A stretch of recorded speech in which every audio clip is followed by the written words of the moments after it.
Hello, welcome back to stay psyche. ഇന്ന് നമ്മൾ discuss ചെയ്യാൻ പോകുന്ന കണ്ടൻറ്റ് വന്നിട്ട് ഇൻ്റലിജൻസ് ആണ്. സോ നമുക്ക് ഇൻ്റലിജൻസിനെ കുറിച്ചിട്ട് നോക്കാം. ഫസ്റ്റ് ഇൻ്റലിജൻസ് എന്ന് പറഞ്ഞു കഴിഞ്ഞാൽ നമുക്ക് എന്താണ് ഓർമ്മ വരുന്നത്?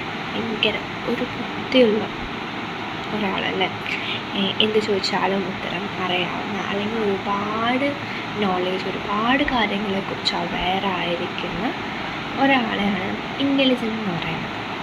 സോ ആ ഒരു നേച്ചർ അല്ലെങ്കിൽ ആ ഒരു സംഭവത്തിന് ഇൻ്റലിജൻസ് എന്ന് പറയില്ല. ഒരുപാട് കാര്യത്തിനപ്പോൾ അവെയറായിരിക്കുന്ന ആ ഒരു ഫിനോമിന എന്ന് പറയാൻ പറ്റില്ല, ആ ഒരു സംഭവത്തിന് നമ്മൾ ഇൻ്റലിജൻസ് എന്ന് പറയുന്നത്. സോ നമ്മുടെ കുറേ സൈക്കോളജി റിലേറ്റഡ് ആയിട്ടുള്ള ആളുകൾ, സൈക്കോളജിസ്റ്റ്, ഇൻ്റലിജൻസ് എന്ന് പറയുന്ന ആ ഒരു കോഗ്നിറ്റീവ് പ്രോസസ്സിന് ആ കോഗ്നിറ്റീവ് പ്രോസസ്സിന് ഒരുപാട് ഡെഫിനിഷൻ കൊടുത്തിട്ടുണ്ട്. അതിൽ രണ്ട് ഡെഫിനിഷനാണ് ഞാനിതിൽ കൊടുത്തിട്ടുള്ളൂ. മെയിനായിട്ട് വെഷ്ലറിൻ്റെയും അതേപോലെ തന്നെ ബിർഡ് സൈമൻ്റെയും രണ്ടുപേരുടെ മാത്രമാണ് ഞാൻ ഇവിടെ കൊടുത്തിട്ടുള്ള ഡെഫിനിഷൻ. പക്ഷേ ഒരുപാട് പേര് നമ്മുടെ ഇൻ്റലിജൻസിന് ഡെഫിനിഷൻസ് കൊടുത്തിട്ടുണ്ട്. സോ നമ്മൾ എക്സാമിനൊക്കെ എഴുതാൻ പോവുകയാണെങ്കിലോ ഒക്കെ നമ്മൾ ഒരു ഡെഫിനിഷൻ, 1-2 ഡെഫിനിഷൻ, മെയിനായിട്ട് ഒരു ഡെഫിനിഷൻ എന്തായാലും എഴുതിയിട്ട് പിന്നെ ഇലാബറേറ്റ് ചെയ്യുക ആണ് ചെയ്യുന്നത്. എന്താണെങ്കിലും 2 മാർക്സിനൊക്കെ ചോദിക്കുമല്ലോ. അങ്ങനെ അപ്പോൾ ഞാൻ എക്സാം പോയിൻ്റ് എന്നുള്ള രീതിക്ക് മാത്രമല്ല, ഞാൻ എന്താണ് കോണ്ടൻറ്റ് എന്ന് അറിയാൻ വേണ്ടിയിട്ടാണ് ഞാൻ പറയുന്നത്. ഓക്കെ, ഇൻ്റലിജൻസ് എന്ന് പറഞ്ഞു കഴിഞ്ഞാൽ ഒരുപാട് കോംപ്ലക്സ് ആയിട്ടുള്ള ഐഡിയാസിനെ നമ്മൾ മനസ്സിലാക്കുന്നത്, നമ്മുടെ എൻവയോൺമെൻറ്റുമായിട്ട് നമുക്ക് അഡാപ്റ്റ് ചെയ്യാൻ പറ്റുന്നത്. നമുക്ക് ഏതൊരു എൻവയോൺമെൻറ്റ് ആണെങ്കിലും നമ്മളവിടെ കുറച്ച് മനസ്സിലാക്കി അവിടെ എങ്ങനെയാണോ നമുക്ക് ഫേവറായിട്ട് അത് നമ്മൾ മാറ്റിയെടുക്കുകയാണ് വേണ്ടത്. നമുക്ക് വേണ്ടിയിട്ട് ആരും അഡാപ്റ്റ് ആവില്ല, നമ്മൾ തന്നെ അഡാപ്റ്റ് ആവും. സോ അങ്ങനെ അഡാപ്റ്റ് ചെയ്യാൻ പറ്റുന്നത് നമ്മുടെ ഓരോ എക്സ്പീരിയൻസിലും ഫെയിലാവാതെ നമ്മൾ ആ ഒരു എക്സ്പീരിയൻസ് ഫെയിലായി പോയാലും ആ ഒരു എക്സ്പീരിയൻസ് നമ്മൾ ലേൺ ചെയ്തെടുക്കുക, നമ്മൾ ഒന്നും കൂടെ നന്നായിട്ട് അതിനെ ചെയ്തു വരിക, അങ്ങനെയൊക്കെയുള്ള ഒരു കാര്യത്തിന്. അതുപോലെ നമുക്കൊരുപാട് കാര്യങ്ങൾ നോളേജ്, അത് നോളേജെന്ന് മാത്രമല്ല, നമ്മൾ ആ സംഭവം മെമ്മറൈസ് ചെയ്തിട്ട് ഓർത്ത് വെക്കും കൂടെ വേണമല്ലേ ഇൻ്റലിജൻസ് എന്ന് പറയുന്ന സംഭവമാകുമ്പോൾ. നമുക്ക് എപ്പോൾ ചോദിച്ചാലും ആ ഒരു കാര്യത്തിനെ കുറിച്ചുള്ളൊരു ഓർമ്മ കൂടി, മെമ്മറൈസേഷൻ കൂടെ വേണം. ഇൻ്റലിജൻസ് എന്ന് പറയുന്നത് എന്താണെന്ന് നമ്മൾ മനസ്സിലാക്കി അതിനെക്കുറിച്ചിട്ട് നമ്മുടെ ഇന്ത്യൻ ഫിലോസഫിയിലൊക്കെ ആണെങ്കിൽ നമ്മൾ എന്താ പറയുക, ഈ ഇൻ്റലിജൻസ് എന്ന് പറഞ്ഞാൽ വിവേകം എന്നൊക്കെ കേട്ടിട്ടുണ്ടല്ലോ, അങ്ങനെ പറയും. ഈ ഇൻ്റലിജൻസ് എന്ന് പറഞ്ഞാൽ ഈ ഒരു വേർഡ് വന്നിട്ടുള്ളത് ലാറ്റിൻ വേർബായിട്ടുള്ള ഇൻ്റലിജർ എന്ന INTELLEGER, ഇൻ്റലിജർ എന്ന് പറഞ്ഞിട്ടുള്ളൊരു വേർഡിൽ നിന്ന് തന്നെയാണ് വന്നിട്ടുള്ളത്. വേർബ് എന്നാണ്, ലാറ്റിൻ വേർബ് എന്നാണ് ഇൻ്റലിജൻസ് എന്ന് പറയുന്ന ഒരു വേർഡ് വന്നിട്ടുള്ളത്. വിച്ച് മീൻസ് അണ്ടർസ്റ്റാൻഡിങ് എന്നാണ്. അണ്ടർസ്റ്റാൻഡിങ് മീൻസ് മനസ്സിലാക്കുക എന്നാണ് ഇതിൻ്റെ ഒരിത്. ഞാനിപ്പോൾ ഒരു ഇൻട്രൊഡക്ഷൻ പോലെ പറഞ്ഞതാണ് കേട്ടോ.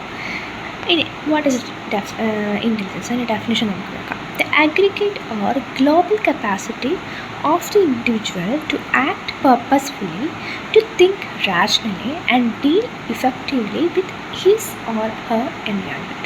ഇത് വെഷ്ലർ പറഞ്ഞിട്ടുള്ള ഡെഫിനിഷൻ. എന്താണ് aggregate or global capacity of an individual? ഒരാളുടെ ഒരു കപ്പാസിറ്റി, അഗ്രിഗേറ്റ് ഒരുമിച്ചോ അല്ലെങ്കിൽ ഒരു ഗ്ലോബൽ ഒരുമിച്ചുള്ള ഒരു കപ്പാസിറ്റിയാണ്. എങ്ങനെ? ടു ആക്ട് പർപ്പസ്ഫുള്ളി, ഒരു കാര്യത്തിന് നല്ല രീതിക്ക് ഒരു നമുക്കിപ്പോൾ ഒരു കറക്റ്റായിട്ടുള്ളൊരു രീതിക്ക് എന്ന് പറയില്ലേ, നമുക്ക് പേർപ്പസായി ഇപ്പം എക്സാം വരുന്ന സമയത്ത് നമ്മൾ ഒരുപാട് കളിച്ചിരിക്കേണ്ട, എക്സാമിന് വേണ്ടി പഠിക്കാം. ലൈക്ക് ദാറ്റ്സ് ഒരു ആക്ട് പർപ്പസ്ഫുള്ളി. നമുക്ക് അതറിയണം, നമുക്ക് മാർക്സ് വേണമെന്നുള്ള രീതിക്ക് ടു ആക്ട് പർപ്പസ്ഫുള്ളി അങ്ങനെ പഠിക്കുന്നത്.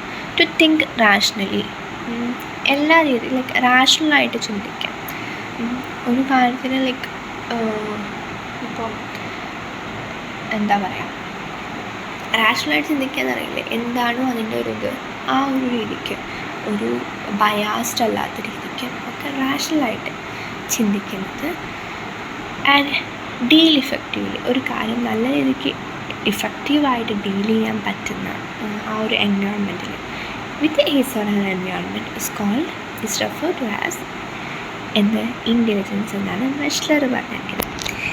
ആൻഡ് ബിനറ്റ് ആൻഡ് സൈമൺ ഇൻ്റലിജൻസിന് കൊടുക്കുന്ന ഡെഫിനേഷൻ വേറൊരു രീതിക്കാണ്.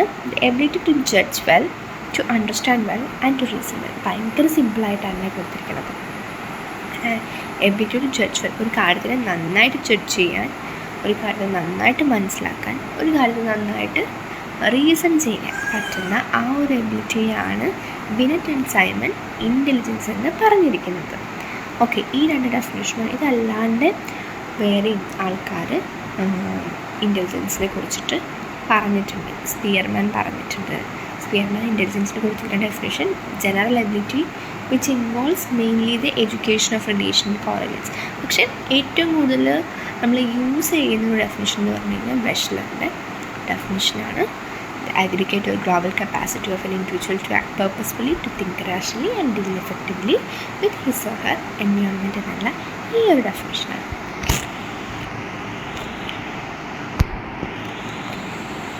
ഇനി ഫാക്ടേഴ്സ് ഡിറ്റർമിൻ ഇൻ്റലിജൻസ്. എന്തൊക്കെ factors of determinants of intelligence, എന്തൊക്കെ ഫാക്ടേഴ്സാണ് ഇൻ്റലിജൻസിനെ ഇഫക്റ്റ് ചെയ്യുന്നത്, അല്ലെങ്കിൽ എന്തൊക്കെയാണ് ഇൻ്റലിജൻസ് എന്ന് പറഞ്ഞ സംഭവത്തിന് എന്തൊക്കെ ഫാക്ടേഴ്സാണ് ഉള്ളത്, എന്തൊക്കെ ഡിറ്റർമിനൻസ് ആണ് ഉള്ളത്. എല്ലാത്തിനും നമുക്ക് എല്ലാവർക്കും ഒന്ന് ഹെറിഡിറ്ററി ഫാക്ടറുണ്ട്, ഒന്ന് എൻവയോൺമെൻറ്റൽ എക്സ്പീരിയൻസ്. എൻവയോൺമെൻറ്റൽ ഫാക്ടറുണ്ട്, നേച്ചർ ആൻഡ് നേച്ചർ അല്ലേ. അപ്പോൾ നമ്മുടെ ഇൻ്റലിജൻസിനുള്ള ഹെറിഡിറ്ററി ഫാക്ടേഴ്സാണ് നമ്മുടെ പേരൻസിൽ നിന്ന് ഹെറിഡിറ്ററി അല്ലേ. പേരൻസിൽ നിന്ന് നമുക്ക് കിട്ടുന്ന ജനറ്റിക്കലി കിട്ടുന്ന ഒരു ജീൻ വഴി കിട്ടുന്ന ഒരു സംഭവത്തിനെയാണ് ഹെറിഡിറ്ററി എന്ന് പറയുന്നത്. യെസ്, നമ്മുടെ ഇൻ്റലിജൻസിനും അങ്ങനെ ഒരു സംഭവമുണ്ട്. ലൈക്ക് ട്വിൻ സ്റ്റഡീസ് എന്ന് കേട്ടിട്ടുണ്ടാവും അല്ലേ. ട്വിൻ സ്റ്റഡീസ് നമ്മളത് കൺക്ലൂഡ് ചെയ്തിട്ടുണ്ട്. ജനറ്റിക്കൽ എവിഡൻസ് ഉണ്ട് ഇൻ്റലിജൻസ്. ഓക്കെ, അതെങ്ങനെയൊക്കെയാണ്. പിന്നെ വേറെ ബയോളജിക്കൽ ഫാക്ടേഴ്സ് എന്ന് പറഞ്ഞു കഴിഞ്ഞാൽ maternal age, prenatal exposure to harmful substance, prenatal malnutrition, ഇതൊക്കെ ഇൻ്റലിജൻസിനെ ഇൻഫ്ലുവൻസ് ചെയ്യുന്നു. ഇൻ്റലിജൻസ് കുറയാൻ വേണ്ടിയിട്ട്, ഇൻ്റലിജൻസ് കമ്മിയാവുന്നത് ഈ ഒക്കെ കുറച്ച് സംഭവങ്ങൾ കൊണ്ടാണ് ഇൻ്റലിജൻസ് കുറവാകാൻ ചാൻസസ് ഉണ്ട്.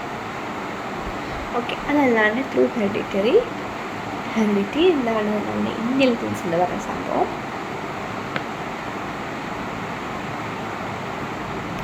ഇത് ചെയ്യേണ്ട ലൈക്ക് പാസ് ചെയ്യാനുള്ള ചാൻസസ് ഉണ്ട് എന്നാണ്. But it is not controlled by a single intelligence gene. ഒരു സിംഗിൾ ഇൻ്റലിജൻസ് ജീൻ കൊണ്ടല്ല കേട്ടോ ഇത് ട്രാൻസ്മിറ്റ് ചെയ്യുന്നത് അല്ലെങ്കിൽ പാസ് ചെയ്യുന്നത്. Result of complex interaction between many genes. Okay, ഒരുപാട് ജീൻസിൻ്റെ ഒരു ഇൻട്രാക്ഷനിലൂടെയാണ് ഇത് നമുക്ക് ഇൻഹെറിറ്റ് ആവുന്നത്. ഓക്കെ, കാരണം നമ്മൾ ഇൻഹെറിറ്റ് ആവുന്ന സമയത്ത് നമ്മുടെ ട്രൈബ്സ് ആണെങ്കിൽ ഒരൊറ്റ ജീനും അല്ല അത് കൺട്രോൾ ചെയ്യുന്നത്, പല ജീൻസുമാണ് കൺട്രോൾ ചെയ്യുന്നത്. ഓക്കെ, അപ്പോൾ ഒന്നിനെ ബാലൻസ് ചെയ്യാനൊക്കെ. അപ്പോൾ ഒരു ജീനല്ല മറ്റുള്ള കാര്യങ്ങളെന്ന് പോലെ ഒരു ജീനല്ല ഇൻ്റലിജൻസ് പറയുന്നത് വേരിയസ് ആയിട്ടുള്ള കോംപ്ലക്സ് ജീൻസ്, മെയിൻ ജീൻസാണ് ഒരു ചെയ്യുന്നത്. ഇനി എൻവയോൺമെൻറ്റൽ എക്സ്പീരിയൻസ് എന്ന് പറഞ്ഞു കഴിഞ്ഞാൽ നമ്മൾ ജീവിച്ചു വരുന്ന കൾച്ചർ, നമ്മുടെ കൾച്ചർ എങ്ങനെയാണ് അത് ഒരു പേഴ്സൻ്റെ ആറ്റിറ്റ്യൂഡ് ആൻഡ് എബിലിറ്റീസിൻ്റെ ക്വാളിറ്റി ഇൻക്രീസ് ആൻഡ് ഡിക്രീസ് ചെയ്യും. ഓക്കെ, അതേപോലെ ഹെൽത്ത് ആൻഡ് ഫിസിക്കൽ ഡെവലപ്മെൻറ്റ്, നമ്മുടെ ഹെൽത്ത് എങ്ങനെയാണ്, നമ്മുടെ ഹെൽത്ത് ഉണ്ടായിരുന്ന ഒരു ചെറിയ വയസ്സിൽ എങ്ങനെയായിരുന്നു ഹെൽത്ത്, ആ ഒരു ചെറിയ വയസ്സിൽ നമുക്ക് കറക്റ്റായിട്ടുള്ള നോളജ് കറക്റ്റായിട്ട് അക്വയർ ചെയ്യാൻ പറ്റിയില്ല എന്നുണ്ടെങ്കിൽ നമുക്ക് പിന്നീട് അത് ഭയങ്കരമായിട്ട് എഫക്റ്റ് ചെയ്യും. ആൻഡ് സെക്സ് തമ്മിൽ, അതായത് ഗേൾസ് ആൻഡ് ബോയ്സ് തമ്മിലുള്ള ഇൻ്റലിജൻസ് ഡിഫറൻസസ് ഉണ്ടല്ലോ. അതിൽ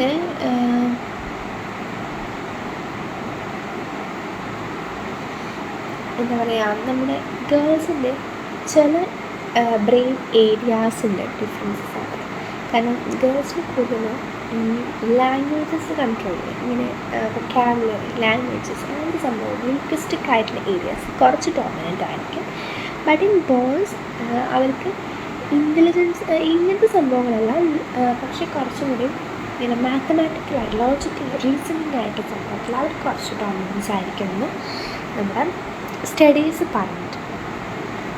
പിന്നെ ഫിനാൻഷ്യൽ, ഇക്കണോമിക് കണ്ടീഷൻസ് നമ്മുടെ ഇൻ്റലിജൻസിനെ എഫക്റ്റ് ചെയ്യുന്നേക്ക്. നമ്മൾ നല്ല ഒരു ക്വാളിറ്റി ഓഫ് എഡ്യൂക്കേഷൻ നമുക്ക് കിട്ടിയിട്ടില്ല നമ്മുടെ ചൈൽഡ്ഹുഡിലുണ്ടെങ്കിൽ that will effect our intelligence level. ആ സമയത്ത് നമ്മളൊന്നും ലേൺ ചെയ്യുന്നില്ല. അങ്ങനെ ആകുമ്പോൾ നമുക്ക് എന്തെങ്കിലും ഇൻഹെറിറ്റഡ് ആയിട്ടോ അല്ലെങ്കിൽ നമുക്ക് എന്തെങ്കിലും ഡെവലപ്പ് ചെയ്യണമെന്നുള്ളത് പോലും ഇല്ലാണ്ടാവുന്നു. അങ്ങനെ കണ്ടീഷൻസ് വരുന്നില്ല. ഇതൊക്കെ ഈ ഫാക്ടേഴ്സൊക്കെയാണ് വരുന്നത്. നമ്മുടെ ഹെറിഡിറ്റി ആണെങ്കിൽ എക്സ്പീരിയൻസ് ആണ് ഫാക്ടേഴ്സ് ലൈക്ക് ഇൻ്റലിജൻസിനെ എഫക്റ്റ് ചെയ്യുന്നത്.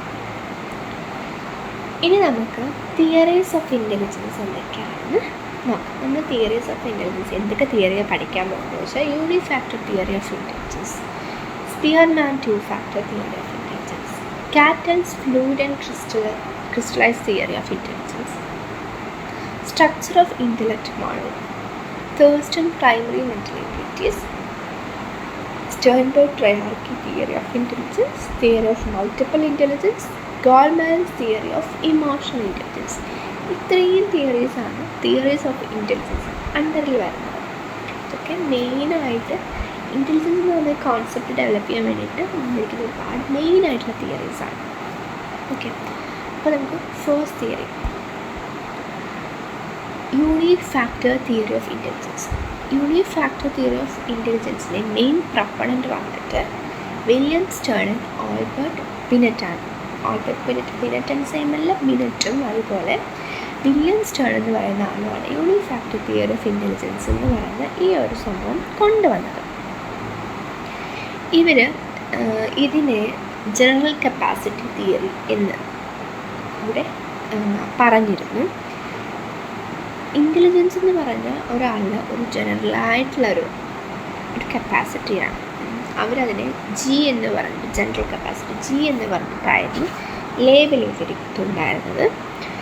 ആൻഡ് ഇതിന് also known as common sense model. നമുക്ക് എല്ലാവർക്കും ഒരു കാര്യം വന്നു കഴിഞ്ഞാൽ നമ്മൾ ഇങ്ങനെ ചെയ്യണമെന്നുള്ളത് കോമൺ സെൻസാണ് ഇൻ്റലിജൻസ് എന്നാണ് ഇവർ പറഞ്ഞത്. Like it is applied to any problem solving things. Okay, അപ്പോൾ അതിൻ്റെ എഫിഷ്യൻസി എന്ന് പറയുന്നത് നമ്മൾ എത്രത്തോളം നമ്മുടെ എക്സ്പീരിയൻസ് ഇതിന് ഫാക്ടറായിട്ടുണ്ട് എന്നുള്ളതാണ്. ഓക്കെ, അപ്പോൾ this is also known as common sense model and this is the simplest intelligence theory. Unique factor തിയറിയാണ് ഏറ്റവും സിമ്പിളായിട്ടുള്ള ഇൻ്റലിജൻസിനെ എക്സ്പ്ലെയിൻ ചെയ്യുന്ന തിയറി.